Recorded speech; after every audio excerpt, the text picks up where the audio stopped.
Yes, absolutely, in terms of expanding rates. Also, I think it's important that we talk about like how expanding Rhode Island Promise to non-traditional students that may in fact not be able to enter Rhode Island Promise because they can only go part-time, because they are working parents, is going to increase the demand for the program, which is why it's essential to increase CCAP. And in terms of funding, I think the governor proposed up to 200%. I agree more with the 250% that's been advocated for right from the start. We have a supplemental wage program that, it's hard to say it's enough. You're supposed to make $68,000 a year, you're making $47,000 a year, and then the supplemental wage program is giving you about $700 extra every 6 months. So I don't really understand how we're going to attract more childcare workers to the state of Rhode Island when there's a labor advantage in Massachusetts.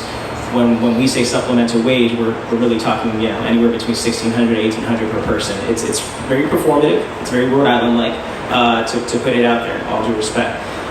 So how do we address the problem in terms of increasing pay? I think we just got to go straight at it and say, is it important or not to have childcare workers that are helping our children during early development? A little personal example for me was we had Juliet in daycare. When we started her in daycare, there were people that were very experienced that had been teachers and were in the daycare, and we were really excited. And over time, we started to see every one of those individuals no longer be there. And then they would leave one by one. And we kept Juliet in the daycare, and we saw them leave. And then it was only one person. And then one day, Juliet came home, and she had this concept of like fighting, which we don't teach her. I said, where did you learn that? She said they had us watching Power Rangers. So my point is that there is a consequence to not adequately funding these positions.